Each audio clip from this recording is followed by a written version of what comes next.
Saygıdeğer izleyicilerimiz, Belçika'da koronavirüs vakalarının sayısı artmaya diğer Avrupa ülkelerinde olduğu gibi devam ediyor. Belçika'da günlük koronavirüs vaka sayısı 1500 ile 2000 arasına şu anda yükselmiş vaziyette. Ulusal Halk Sağlığı Enstitüsü verilerine göre değerli izleyicilerimiz şu anda son rakamlar 1600 civarında. Covid-19 nedeniyle son bir haftada hastaneye başvuranların sayısı %34 artışla ortalama günlük 38 oldu.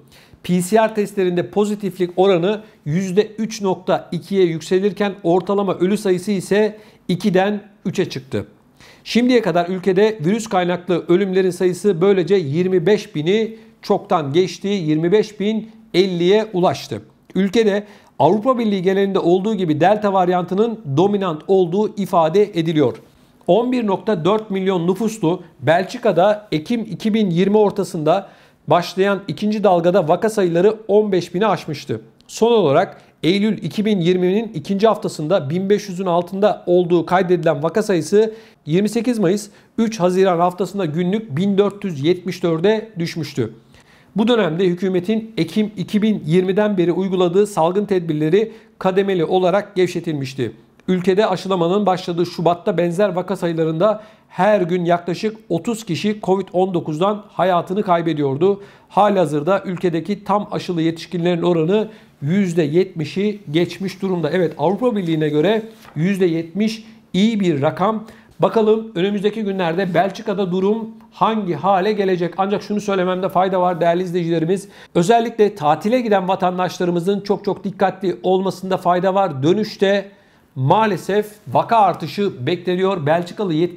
Belçikalı yetkililer Eylül ayı itibariyle artışın çok büyük oranda gerçekleşeceğini ifade ediyor. İnşallah yanılırlar. Bu kadar vaka sayısında artış olmaz ama vaka sayısının her gün arttığını Belçika'da gözlemleyebiliyoruz. Şu anda hastanelerde yatan çok sayıda vatandaşımız var.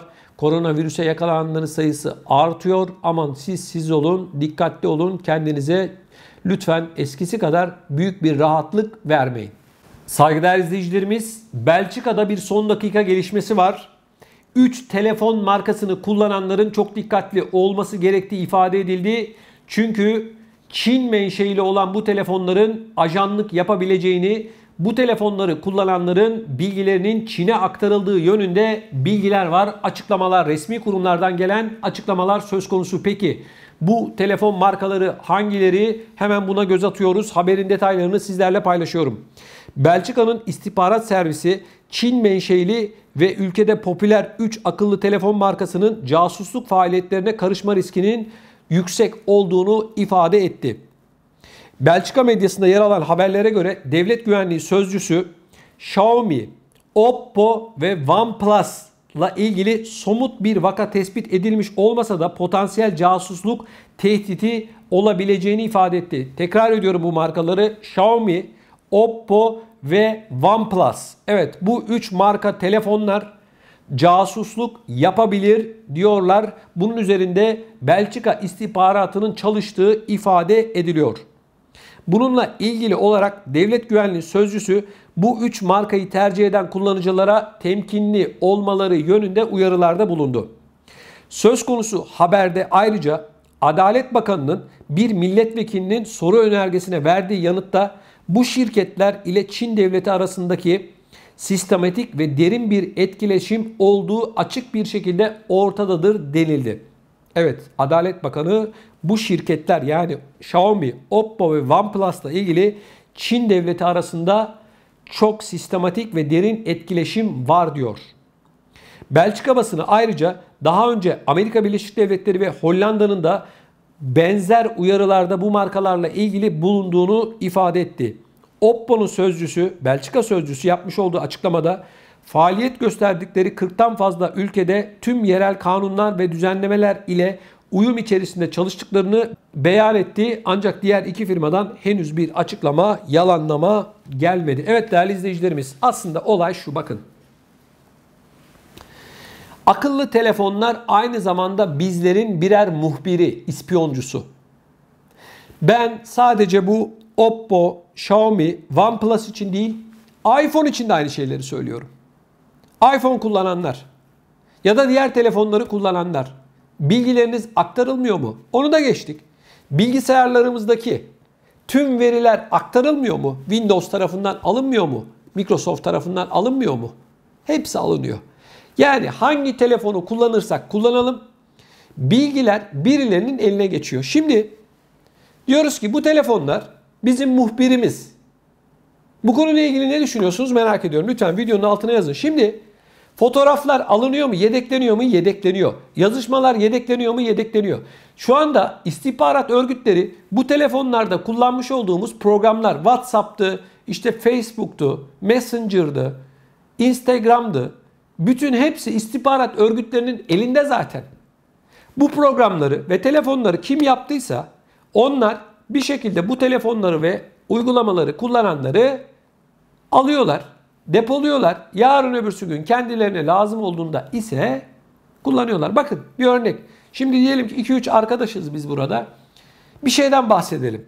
Diyelim ki mesela cep telefonlarından bahsedelim ya da cep telefonlarını kenara koyalım. Elbiseden bahsedelim, montlardan bahsedelim, ayakkabılardan bahsedelim. Telefonu açıyoruz. Bakın hiçbir arama yapmamışız. Google'dan bununla ilgili bir arama yapmamamıza rağmen bu sesleri kaydediyorlar. Şu anda benim sesim de kaydediliyor, emin olun.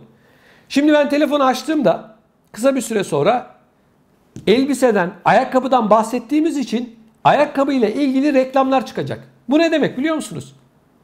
Dinleniyoruz demek. Bu ne demek biliyor musunuz? Bizi takip ediyorlar demek. Bu kadar basit. Şimdi Belçika istihbaratı uyarmış. Diyor ki Xiaomi, Oppo ve OnePlus. Peki dünyanın en çok kullanılan telefonlarından bir tanesi olan iPhone ile ilgili durum ne? Amerika Birleşik Devletleri iPhone kullananları takip etmiyor mu? Bilgilerini almıyor mu? WhatsApp kullananlar takip edilmiyor mu? Viber kullananlar Almanya tarafından takip edilmiyor mu? Telegram kullananlar Rusya tarafından takip edilmiyor mu? Hangi ülke yaptıysa bu yazılımları aynı şekilde sizin bütün bilgilerinizi, konuşmalarınızı, yazışmalarınızı, fotoğraflarınızı, videolarınızı depoluyor. Şimdi Belçika açıklıyor, evet güzel bir haber ama şu anda teknolojik olarak hangi ülke buna sahipse, bunun içerisindeki programlara sahipse arkadaşlar emin olun ki onlar bizi takip ediyorlar. Ya bu telefonları, bu bilgisayarları kullanmayacağız ya da kullanacağız. İkisi arasında. O nedenle yazışmalar vesaire, yani biz sıradan insanlarız. Bizim hani böyle bir şeyimiz yok. Takip etseler ne olacak? Yazışmaları okusalar ne olacak? Hiçbir anlamı yok yani. Ne olacak yani? Bizde bir şey yok ama insanlar artık teknolojinin takibi altında, insanlar artık teknolojinin esiri olmuş vaziyette. Hepimiz birer köleyiz arkadaşlar. Evet, sen de kölesin, ben de köleyim. Takip ediliyoruz. Evet ediliyoruz. Dinleniyoruz. Evet dinleniyoruz. Dinlenmiyoruz, takip edilmiyoruz falan. Bunlar yok. Şu telefonu aldın mı, sim kartı taktın mı bitti, geçmiş olsun. Her şey bitiyor. Sim kartı taktın, telefonu çalıştırdın, takiptesin. WhatsApp'ı açtın, yazıştın, okunuyor, görülüyor. Telegram'ı açtın, okunuyor, görülüyor. Viber'ı açtın, okunuyor, görülüyor. Hangi programı kullanırsan kullan, bir yedeği bir yerde arkadaşlar bunların. Facebook'ta, orada, burada, Instagram'da hepsinin bir yedeği var arkadaşlar. Bunu unutmayın. O nedenle Belçika'daki bu olay bize bir kez daha bunları hatırlatma ihtiyacını ortaya çıkardı. Her şey takip altında. Bankalar, onlar, bunlar, her şey takip ediliyor arkadaşlar. Şu var ya, şu akıllı telefonlar bizim en büyük düşmanımız aslında. İspiyoncumuz, muhbirimiz. Bütün bilgileri bunlar aktarıyorlar arkadaşlar. Maalesef durum bu. Değerli izleyicilerimiz, Belçika'da ırkçılık hortlamış vaziyette, aşırı sağcılık aşırı bir derecede artmış vaziyette. Özellikle içinde bulunduğumuz bu koronavirüs döneminde son 1,5 yılda ciddi oranda arttığı kamunun, devletin hazırlamış olduğu raporla ortaya çıktı. Belçika'da aşırı sağcı ideolojinin ve hareketlerinin zemin kazandığı ve giderek alarm verici seviyede ciddi tehdide dönüştüğü belirtildi.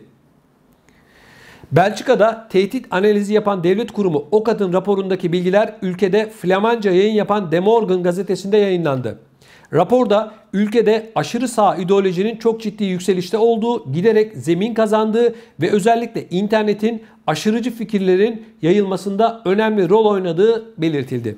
İnternetin bu tür aşırı sağ ideolojilerin buluşma noktası haline geldiği vurgulanan raporda fanatik ırkçılık ve komplo teorilerinin yayılması için özellikle alaycı şakaları içeren videolar ve resimlerin yaygın kullanıldığına dikkat çekildi.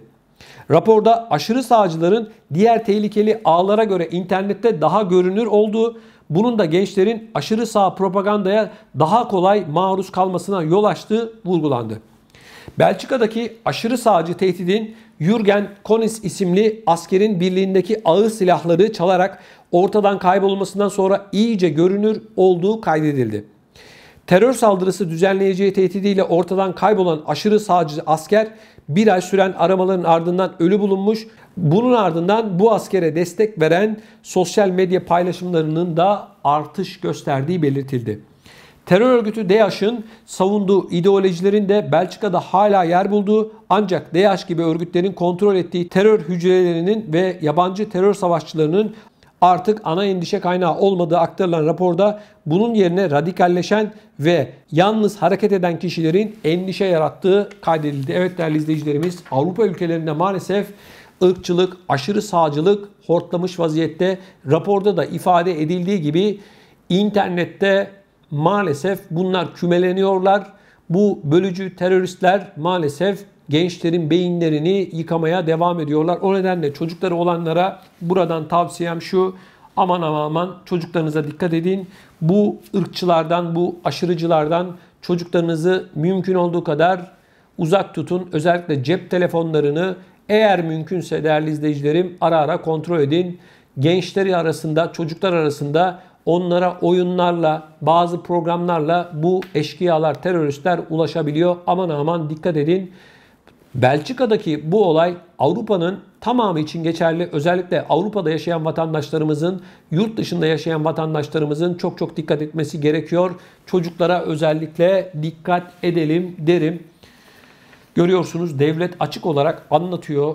Bu aşırı sağcıların, teröristlerin yükselişe geçtiğini ifade ediyor. Bu da bize gösteriyor ki önümüzdeki yıllarda, aylarda belki de daha da artış olacak. Aman aman internete dikkat diyoruz.